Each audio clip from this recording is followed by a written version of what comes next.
on.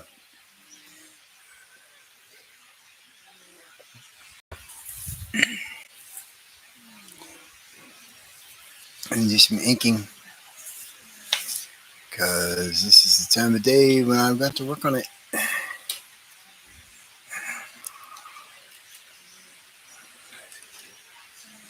And take it easy today, but this one, no, it's got some complex shapes. I guess I better break this out.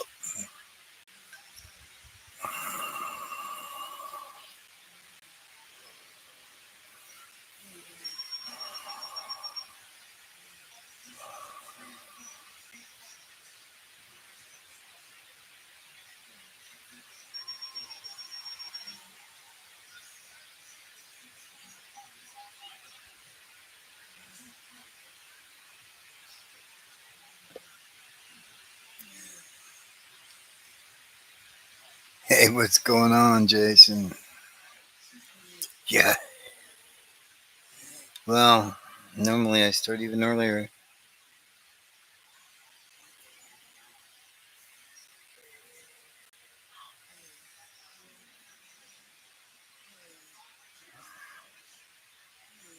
But yeah, it's fixing to be midday.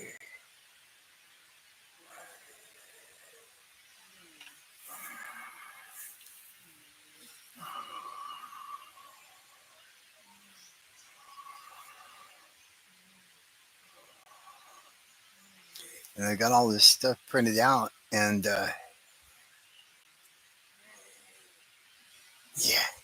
yeah, it's pretty early sometimes when I get at it. That just seems to be when I seem to get stuff done. I understand now why.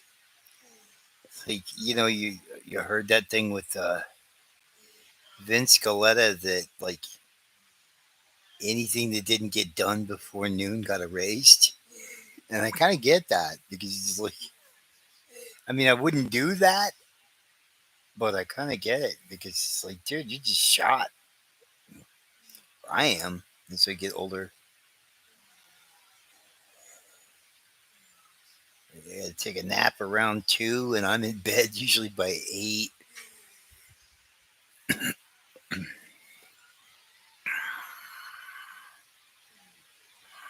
Getting old, man. Getting old.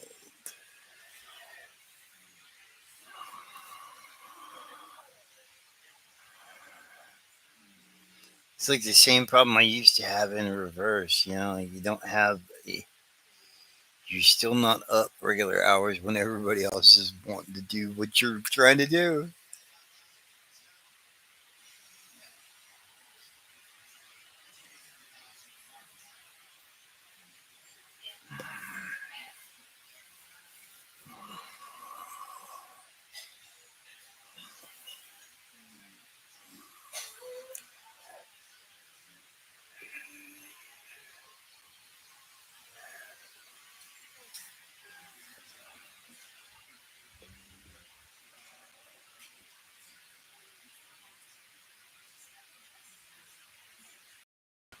Yeah. See, yeah, like right around the age 50 or so, it seemed like everything shifted. All of a sudden, I wasn't an up all night guy.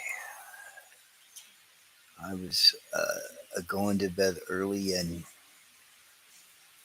getting up in the wee hours of the morning. Getting up in the wee hours of the morning, whether I really liked it or not. I actually like even now when I try to sleep in, I can't really sleep in.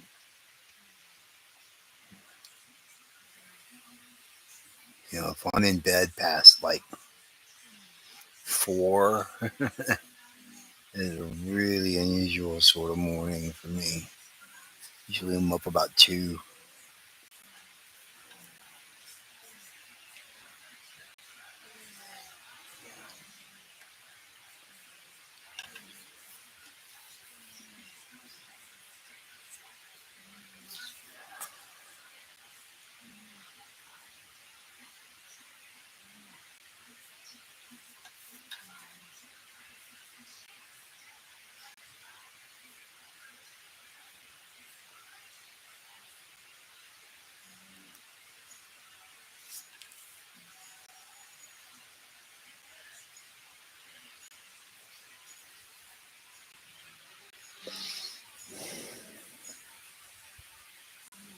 I don't know that you're going to get that much cheaper in Colorado these days. From what I hear, it's a lot of people have had that same idea. So, and they're on to the California people. They're like, yeah, you guys are used to paying more money, aren't you?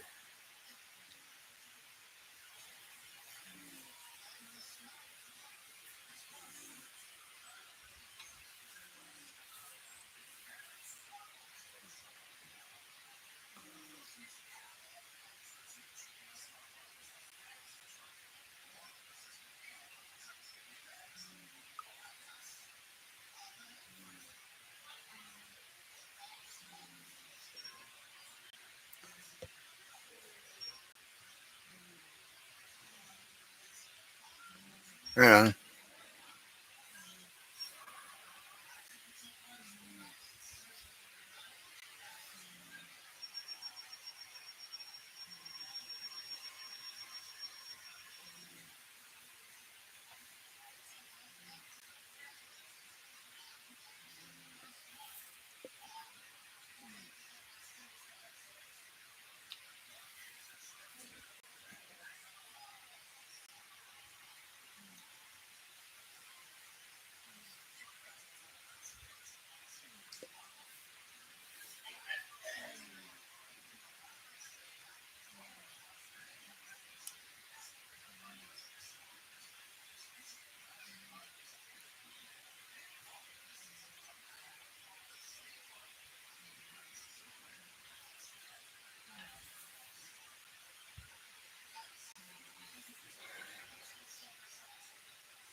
Oh wow! Holy shit!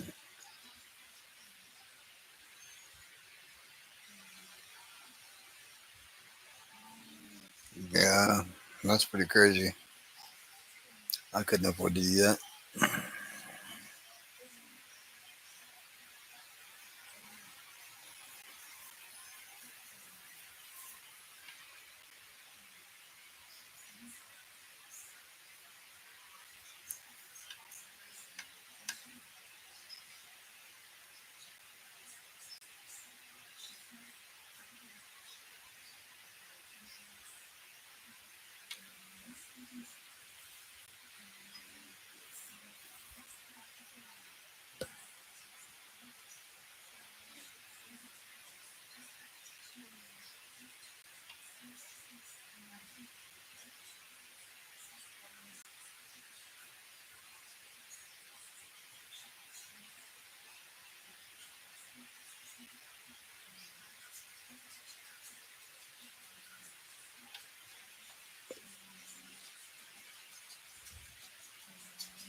You could do that. You could get away with that.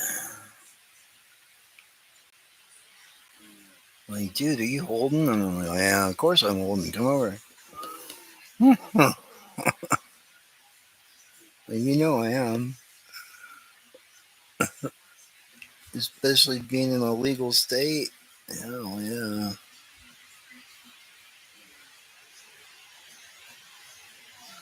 Not that I really let it bother me too much when I was illegal.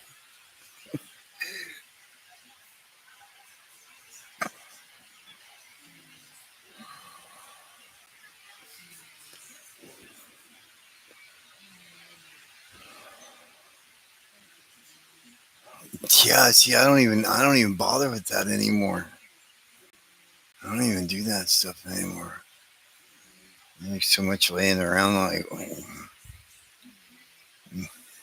making my own edibles.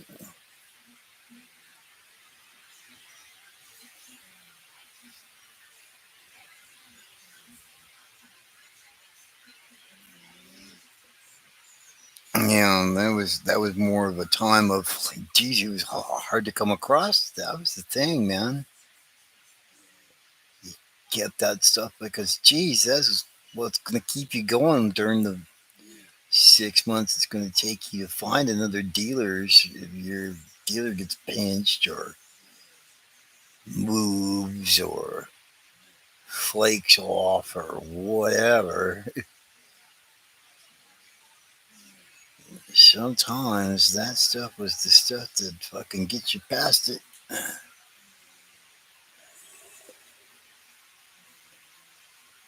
But now that it's freely available and it's not so rare, I don't want to fuck with all that.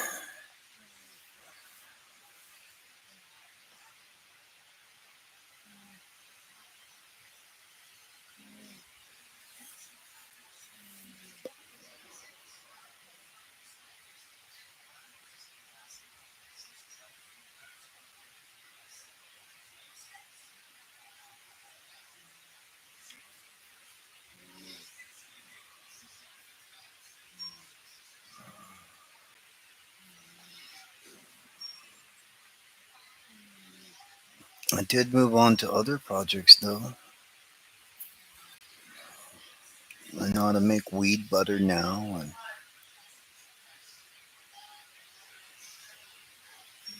things like that.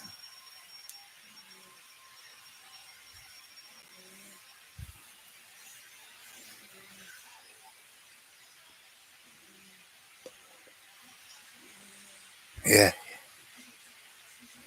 yeah, still playing with that stuff a little bit. Although that gets to the point where that even becomes hurtless too. What you want to get into is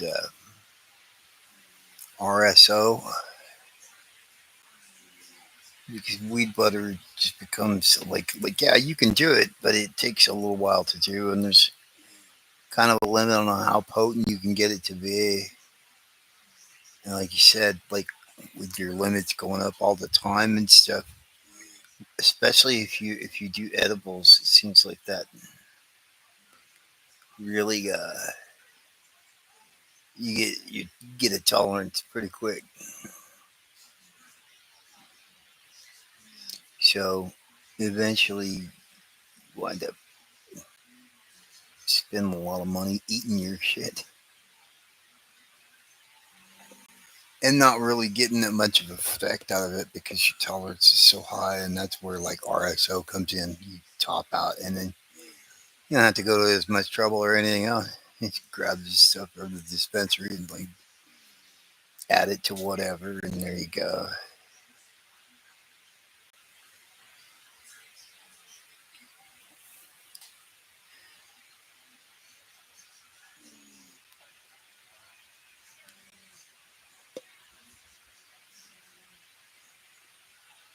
Hmm.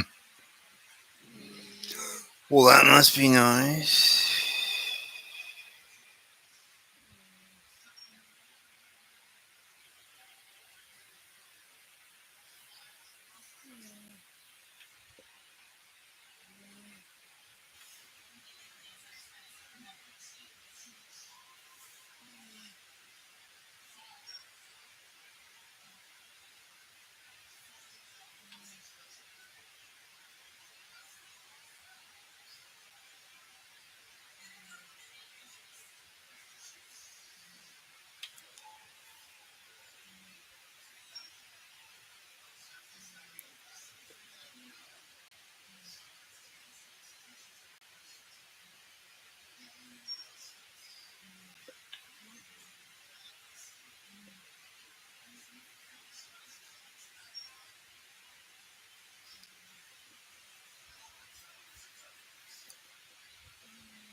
Yeah, see, like if I'm smoking as much as I want to, I'm restrained a quarter a week's about what I do.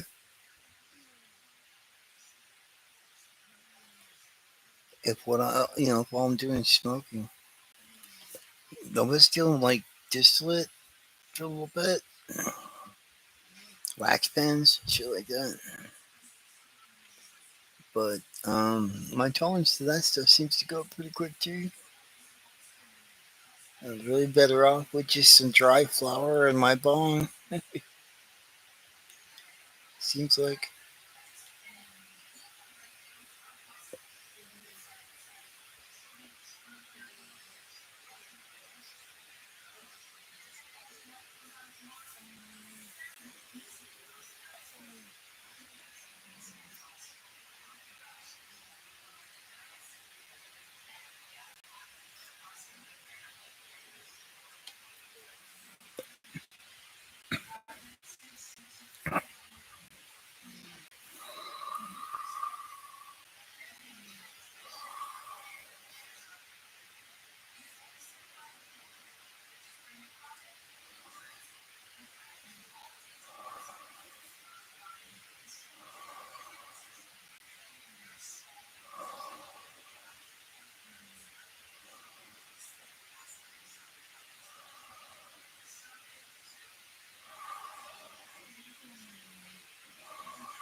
what makes me choose analog or digital when I'm making these pages for Rob.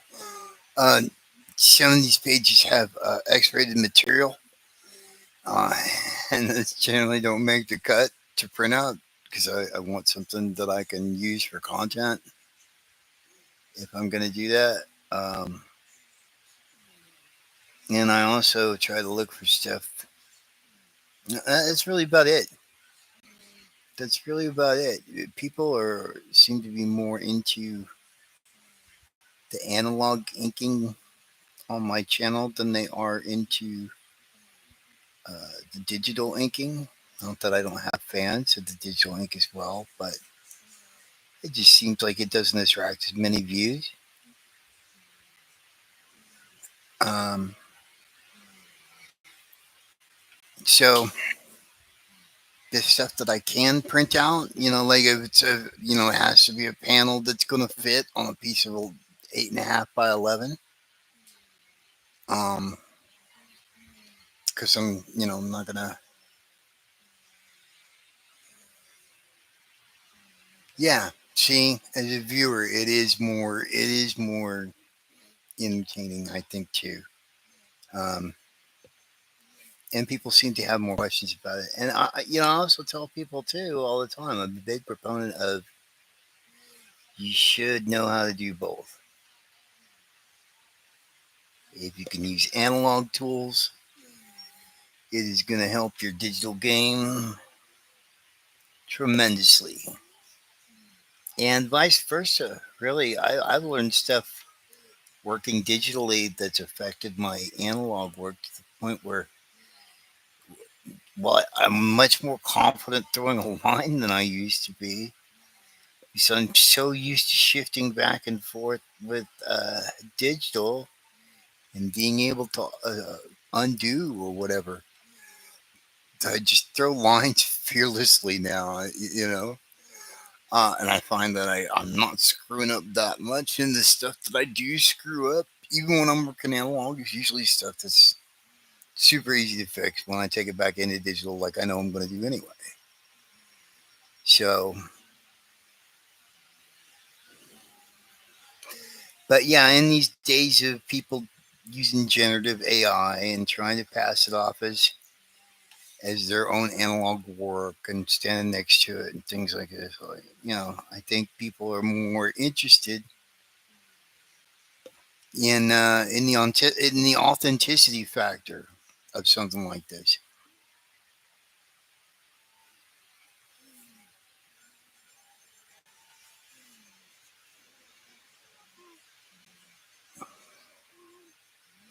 Sometimes it's just easier.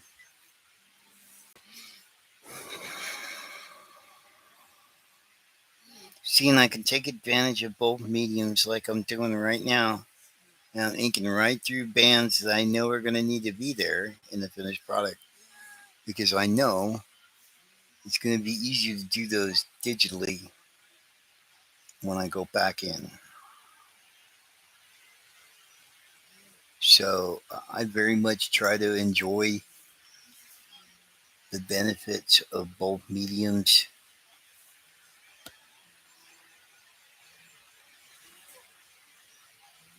and try to find my way around the pitfalls. Also, I find that, I tried for a long time to work solely digitally, and it's just not the same thing. It's not. I like digital. I use digital. I got nothing against digital, but it is not the same thing as drawing pen on paper, brush on paper, pencil on paper. There's something about the tactile nature of art that you can't get rid. I can't get rid of in the digital environment, and I find that my skills begin to atrophy. And solely the digital. After a point, I stop. I don't know. You stop evolving as an artist. You start devolving. Now, I'm not saying anything against digital, but for me, that my experience in trying to do solely digital art, that wasn't the key either. I like what I'm doing now, which is finding a happy medium between the two,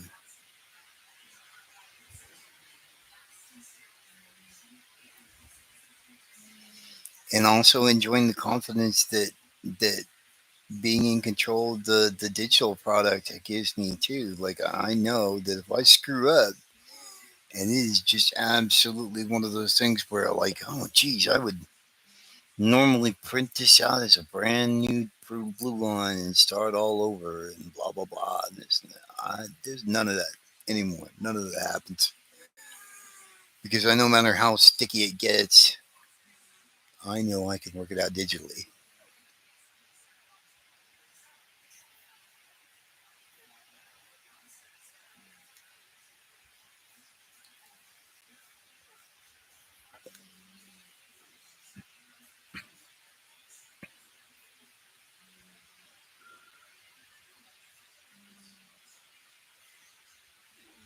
Yeah, yeah, I definitely see the benefit.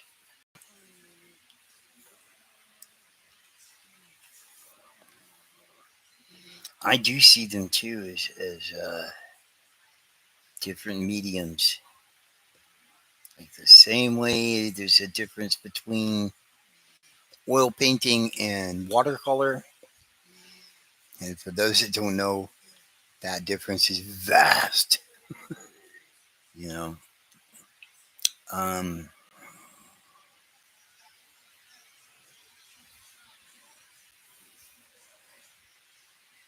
but yeah, the same way there's a different skill level involved and a different skill set involved. And some things you can do real well in a watercolor that you can't do in oil, and there's some things that you can do in oil that just no way that's going to work out for watercolor.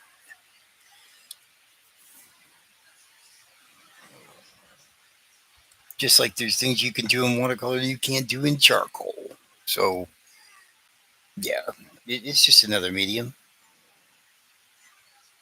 in my opinion.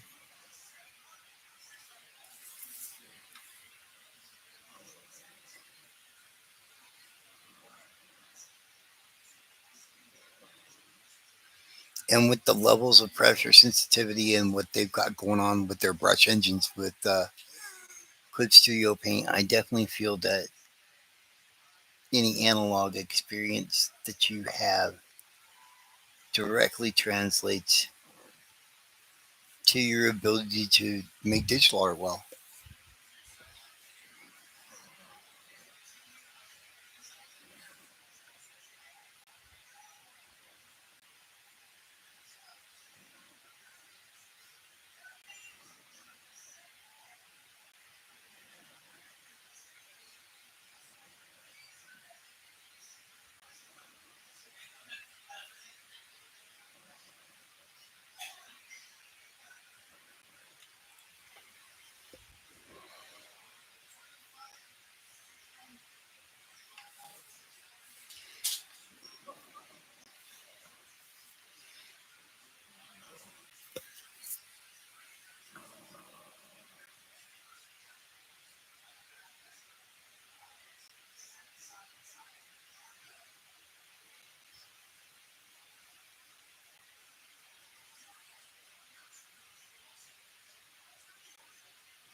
I agree. I think some of that translates. Like you can do things digitally and then translate some of that to analog. But if all you've ever done is digital art, and then you get in, you step into analog. That is you are definitely in the deep end of the pool. And if you don't know how to swim for real, you can get yourself in trouble real quick. And if you're used to the undo button, forget it.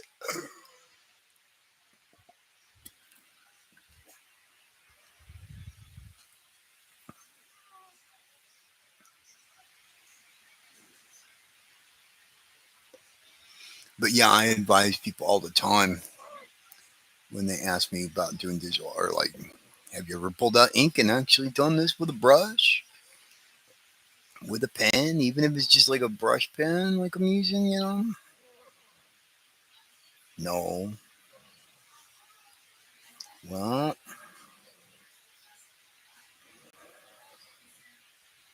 that might be part of it. Not for saying for sure it is, but I'm a big believer in it, and I don't think my digital art would be as good as I can make it, as I try to make it, if I didn't know the principles behind what I'm doing. You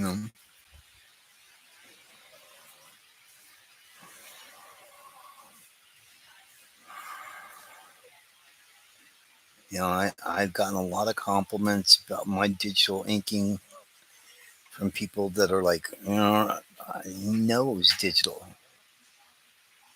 Like nobody's doing digital the way you're doing it. Why is it that my digital looks different? And I think it comes down to the experience I've had with analog tools. And eventually getting to the point where I know the software well enough to get the software to do what I wanted to do.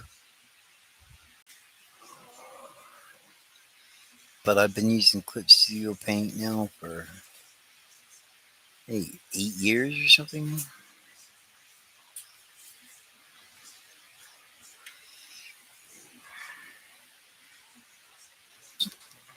7, 8 years, something like that.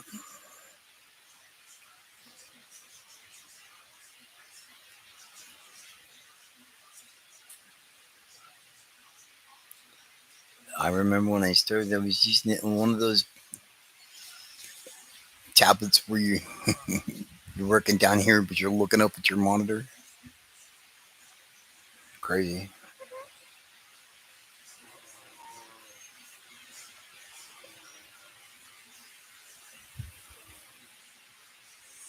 Yeah, I kind of saw the way it was going to go, honestly. Photoshop's never been super awesome with trying to create art, in my opinion. So it wasn't real difficult to come up with a couple of tools that Photoshop really should have a long time before that. But what sold me on Clip Studio Paint was when I saw in a video, like they were doing a video demo and they showed the perspective ruler. I was like, oh my god! Because I had long explored the possibilities of doing perspective in Photoshop, just manually. You know, like okay, there's no limit to how much space you've got, so you can put these vanishing points as far apart as you need to. Whereas in a room, these would be like 40 feet apart or some shit. Here in this virtual space, you can do it as much as you need to, but Photoshop is just such a beast. It's good at editing photos, in my opinion. It is not real well suited to creating art from scratch.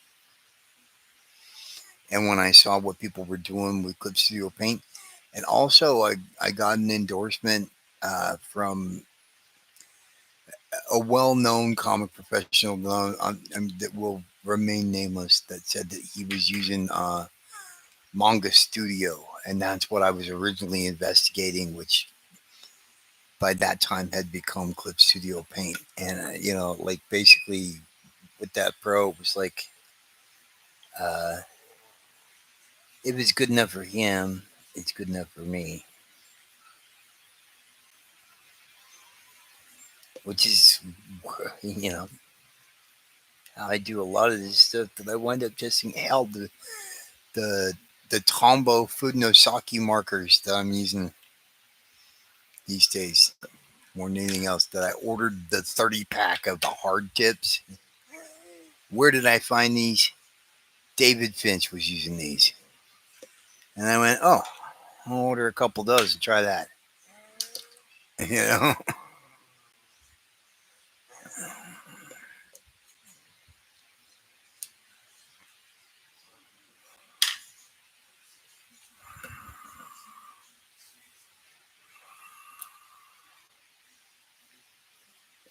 yeah, I like them even better now. I found out Walt Simonson was using them. I was like, "Oh shit! All right, well, that's it."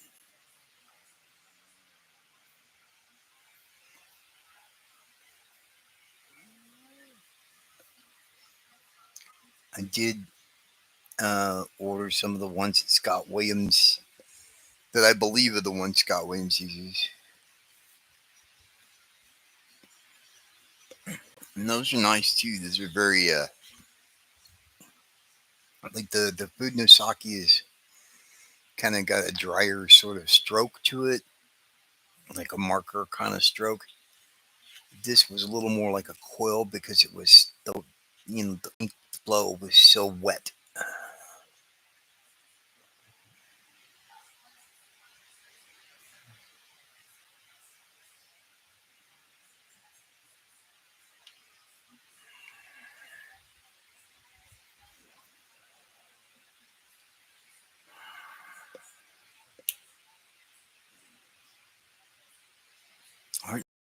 I'm not sure.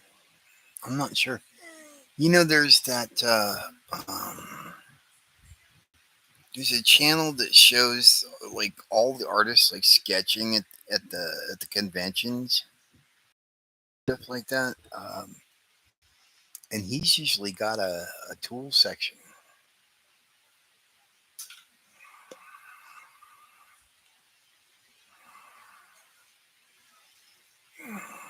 I want to say maybe I heard that artist was using like the Copic multiliners, like Sylvester was using for that Batman Joker stuff. I guess I don't know, but it's just like a basic multiliner like that. I'm sure if you had a good set of multiliners like hit pins or something like that, that would give you about the same thing.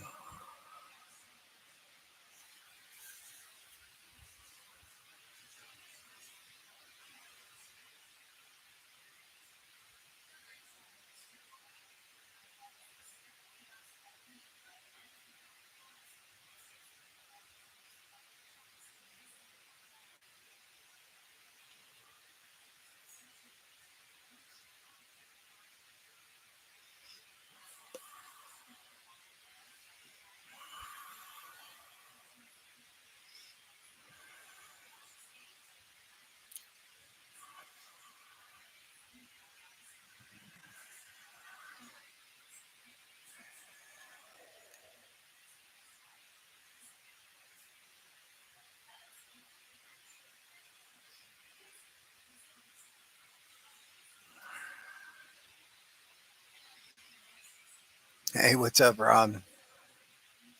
Hey, see you later, Jason.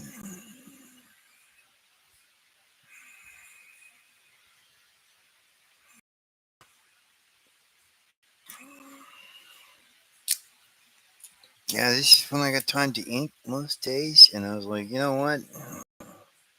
I know it's not ideal for people to watch this time of day, and that's just gonna have to be the way it is.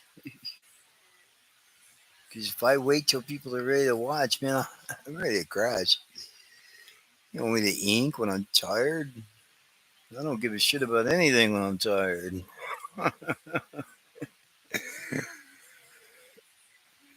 And you want me to give a shit.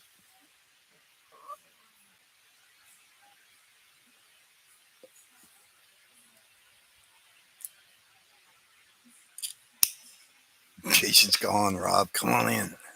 That's cool, man. We got him out of here.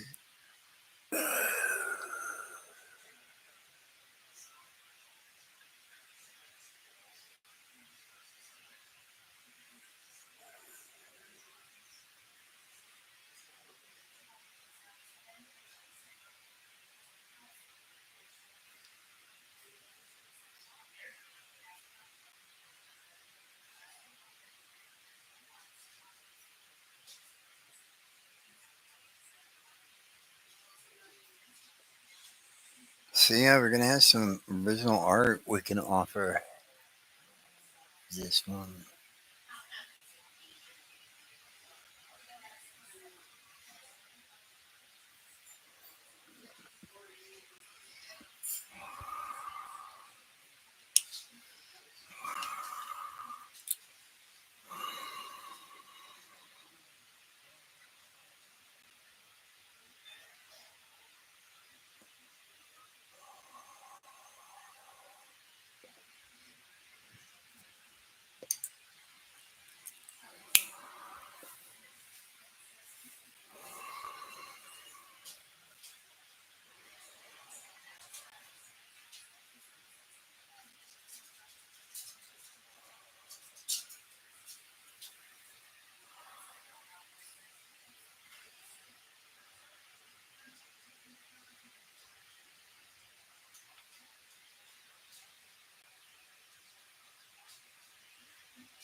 Yeah, I was telling Jason. Jason was asking like how do you pick which panels you can print out? I'm like, well, it helps if there aren't like naked people. You two gonna clip me if I do that kind of crap.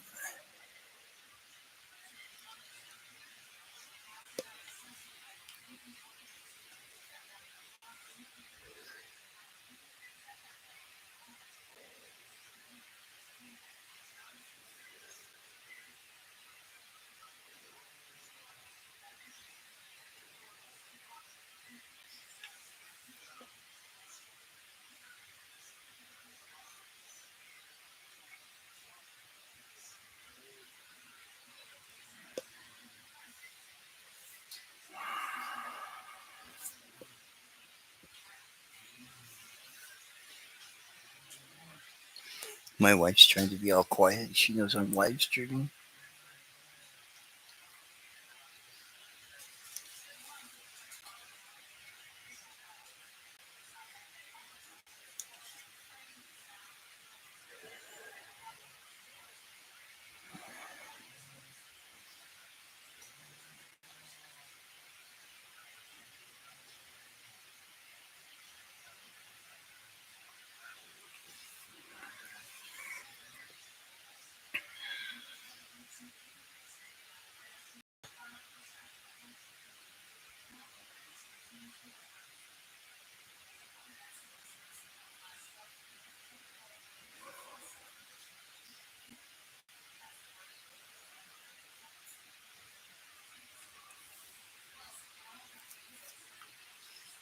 What's going on, G-Man?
Laptop's too old.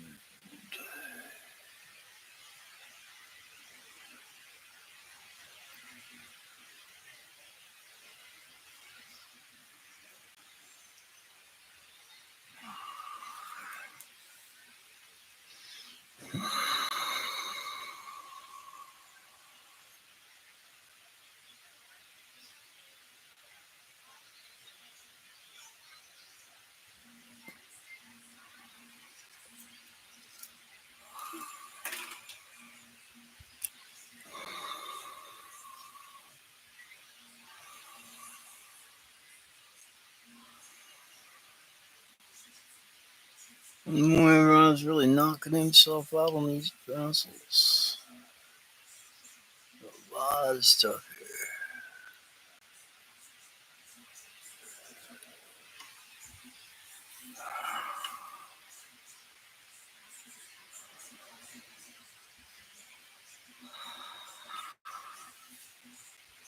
Looks good too.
I have no comment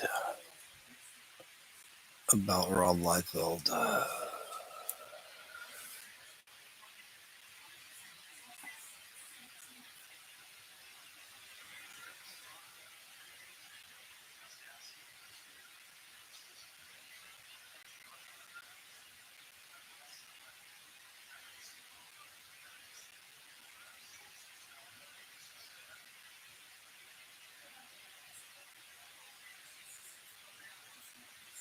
I do follow Rob on Instagram, and he and I seem pretty friendly over there. So, but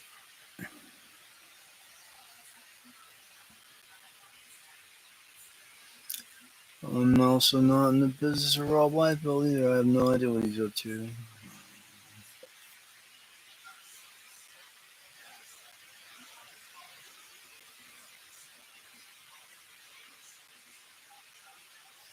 Seems like he's doing real well with his online comics business, like Whatnot, and things like that. And that's good.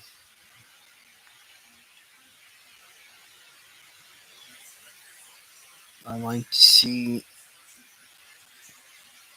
Any creator doing well, honestly. In this kind of market, it's encouraging to see anyone that's doing well. Yeah, good for them. Need more positivity in the comic space, honestly. The fans, originally were kind of amused with some of the infighting and stuff that happens, but at the end of the day, that's the kind of thing that winds up turning off audiences.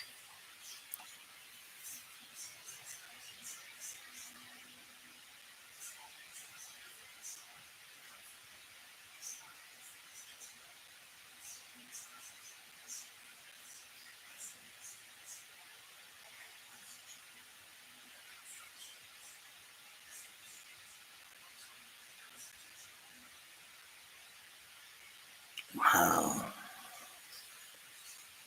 nice work, Rob. A great looking hand.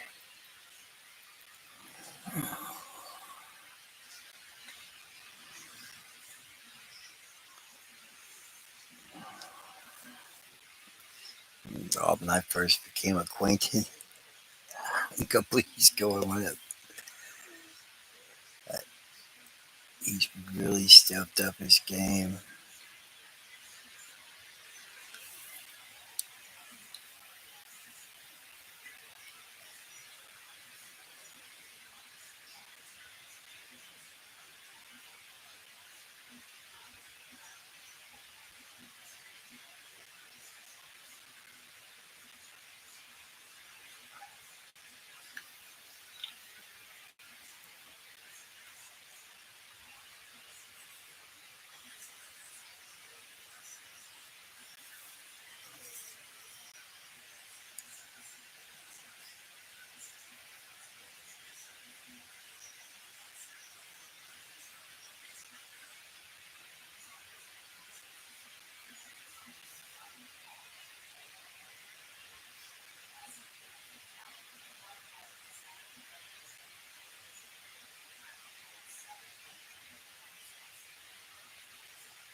Yeah, I saw that Liefeld started a YouTube channel. I haven't really checked it out yet.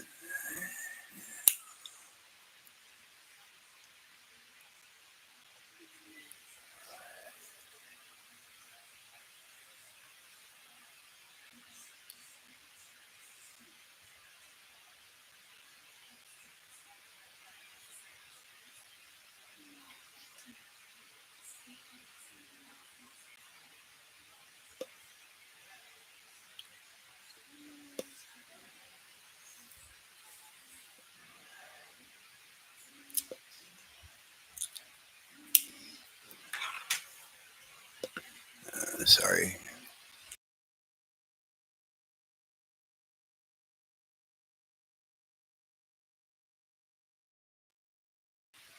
There we go.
Crap.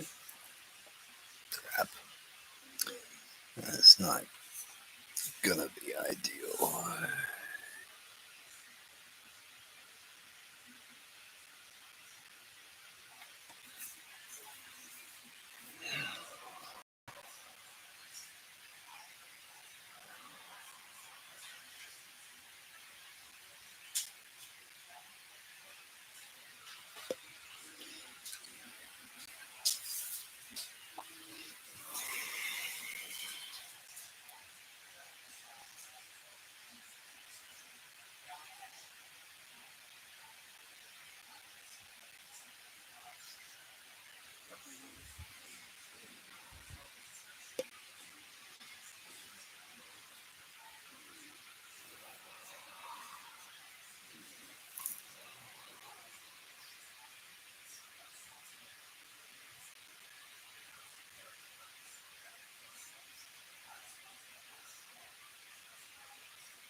Dogs running around playing, having a good time.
dropping in to hit the like button. Thank you very much. Someone's saying I appreciate that.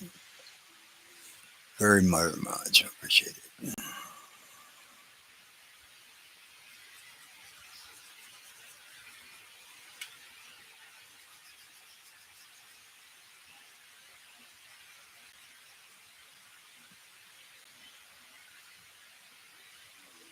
This is my two birds with one stone method. I get to create content and get stuff done at the same time.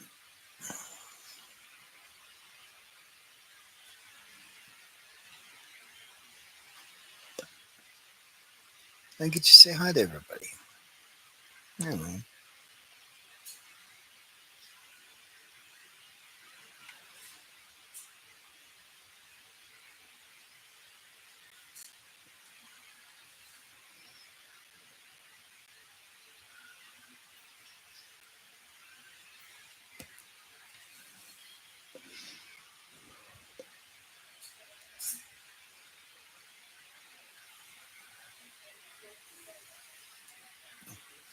there we go.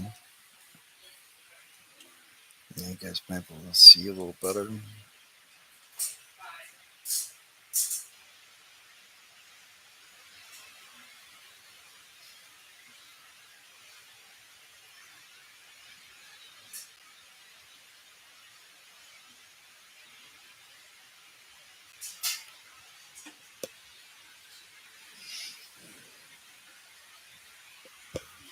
Okay.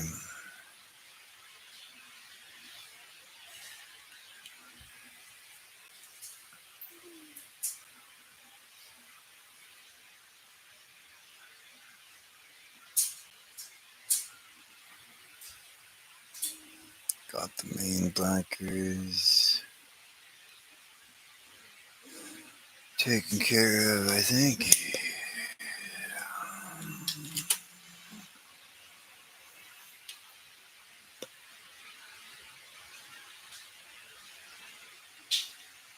Um, there it is.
Schooling everyone with mad brush skills.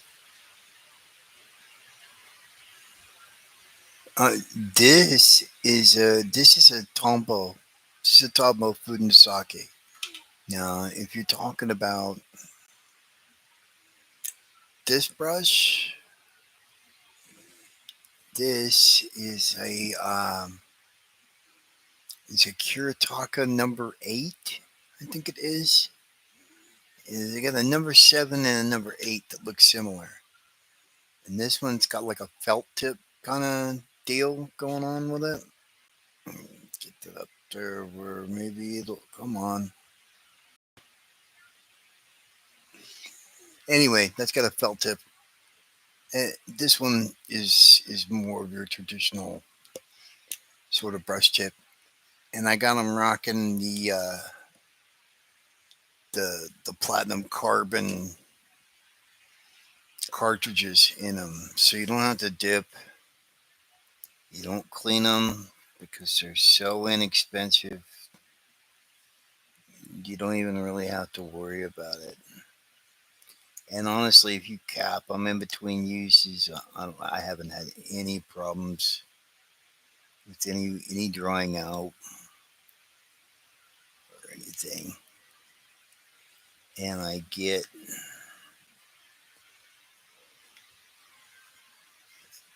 pretty good results out of it.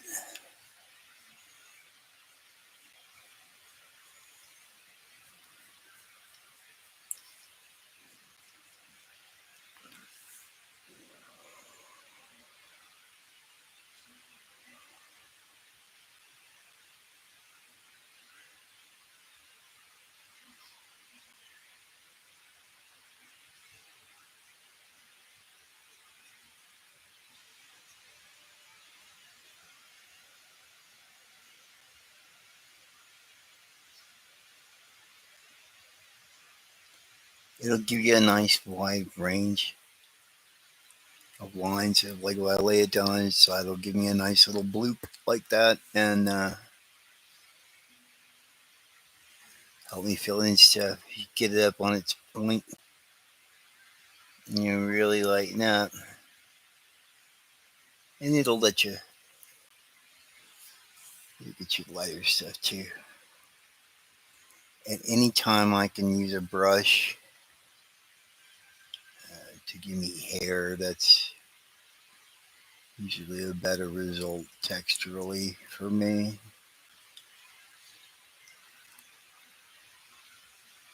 It just seems to lend itself to it.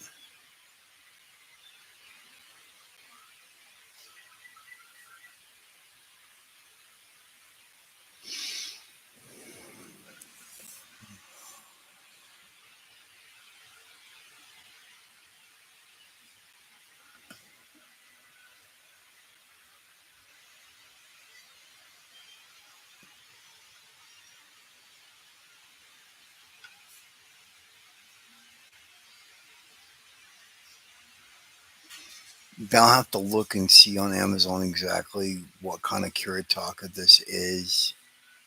It's a number 7 or a number 8. I think it's the number 8, and the light one is the number 7.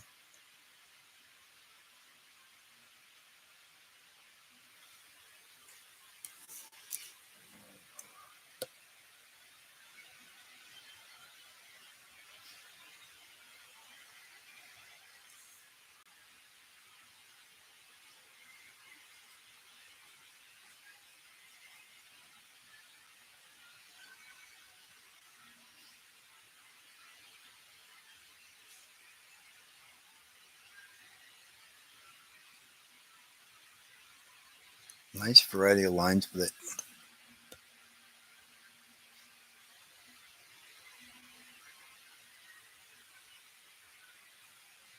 I'm digging it.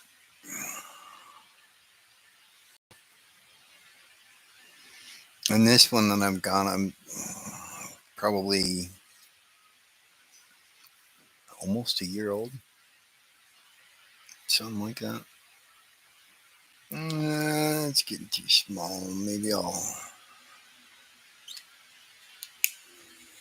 That for Nasaki here.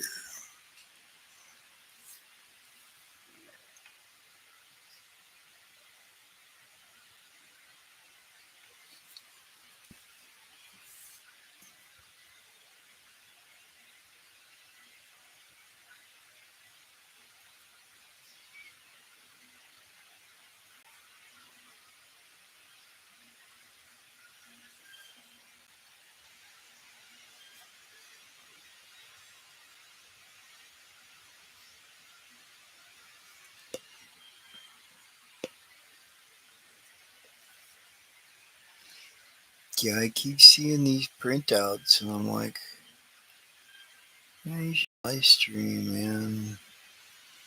I keep wanting to ink, but then I don't want to ink because it's not on camera. And I'm like, all right, you got to create content and ink at the same time.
Is it showing up blue? See, it's more like a brown for me. But yeah, that's like a traditional brush, man. I've been using Kiritakas similar to this since back in the day when I was inking stuff for CrossGen, maybe 20, 25 years ago. I had a couple of Kiritakas that I liked very much that I was using for Broken Ghost.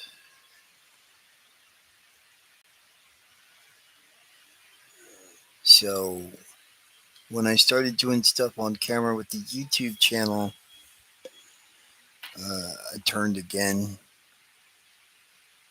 to Kiritaka and found these. I also like the same one everybody else likes, the Pentel pocket brush. I think everybody knows about that one. Yeah, I like the pit pens too. Still use those quite a lot.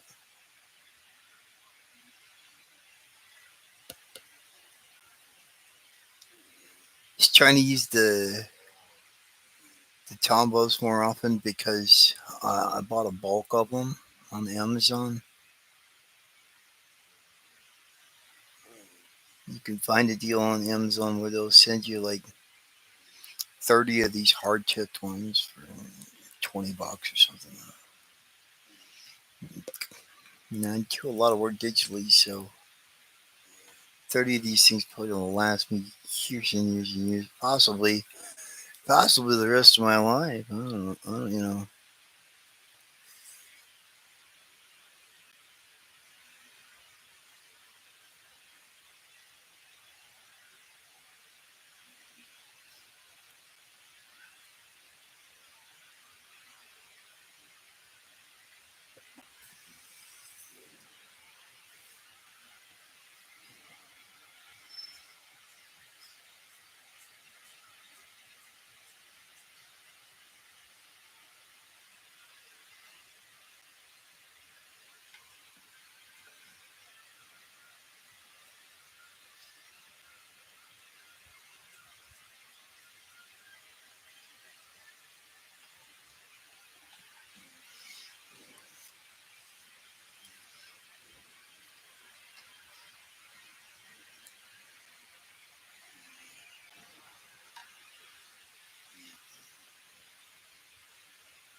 Okay, guys. It's time to break for lunch. I think.